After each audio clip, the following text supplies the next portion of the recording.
এই যে লক্ষ্মীর ভান্ডারের টাকা আপনারা পান, এই টাকা কার টাকা?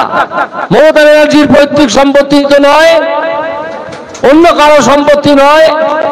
এটা পশ্চিমবঙ্গের মানুষের যে ট্যাক্সের টাকা, পশ্চিমবঙ্গের যে ফান্ডে জমা পড়ে, সার্বজনীন ফান্ড, সেইখান থেকে দেয়া হয়। ফলে কেউ যদি বলতে থাকেন যে আমি যেহেতু তোমাকে প্রতি মাসে 1000 টাকা বা 1200 টাকা করে দিচ্ছি, তুমি আমাকে ভোট দাও, তাহলে এই উত্তর আপনারা দেবেন যে হ্যাঁ, টাকা আমরা পাচ্ছি, টাকা আমরা নিচ্ছি, কিন্তু আমরা ভিখিরি নই। তুমি কি দয়া করে আমাদের টাকা দিচ্ছ? এই টাকা আমাদের প্রাপ্য। শুধু একটা তথ্য আপনাদেরকে দিয়ে যাই, একজন প্রখ্যাত অর্থনীতিবিদ, বাঙালি, প্রেসিডেন্সি কলেজের ছাত্র, এখন বিদেশে থাকেন এবং পড়ান, তার নাম প্রণব বর্ধন। এই প্রণব বর্ধন বহুদিন আগে, অন্তত 10 বছর আগে, একটা প্রথা ভারতবর্ষে চালু করতে চেয়েছিলেন, প্রতিটা পরিবারের জন্য 7,500 টাকা। তখনকার দিনে প্রতিটা পরিবারের জন্য।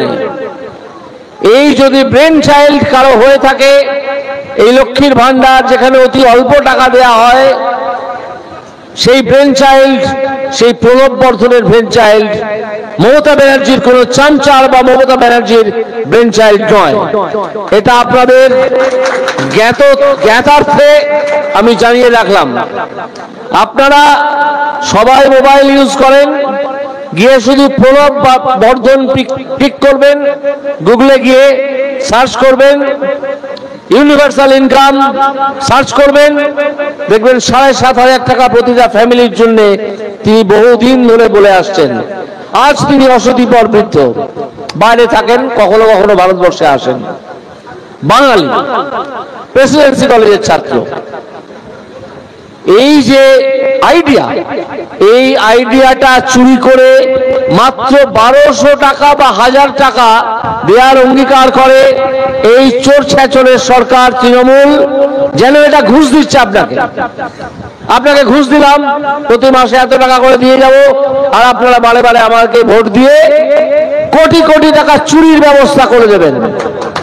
আপনারা জানেন যে এই সরকারের খাদ্যমন্ত্রী এখনো পর্যন্ত যা আংশিক হিসেব পাওয়া গেছে, 15,000 কোটি টাকা চুরি করেছেন। 15,000 কোটি। আমি তো অন্তত আজ পর্যন্ত একসঙ্গে 48 লক্ষ টাকা দেখিনি, চোখে দেখিনি, কেমন দেখতে হয়। কিন্তু যে শিক্ষামন্ত্রী ছিলেন পার্থ চট্টোপাধ্যায়, তার বান্ধবীর বাড়ি থেকে 48 কোটি টাকা পাওয়া গিয়েছে। 15 কেজি সোনার গয়না পাওয়া গিয়েছে। এই টাকার দাবিদার কেউ নেই।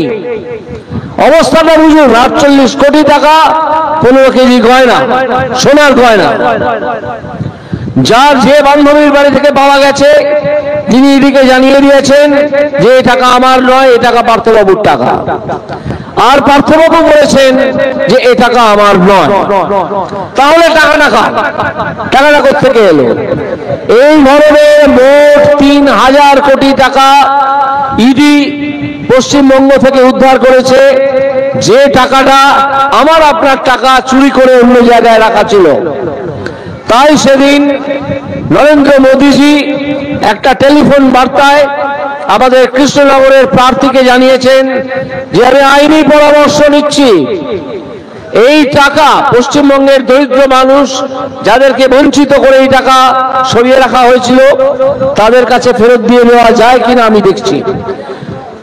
আমি একজন প্রাক্তন হাইকোর্টের বিচারপতি হিসেবে একটা সাক্ষাৎকারে, টিভি সাক্ষাৎকারে, যেটা 2-3 দিন আগে প্রচারিত হয়েছে, পরিষ্কার জানিয়েছি যে এটা করা সম্ভব, এটা করা যায়।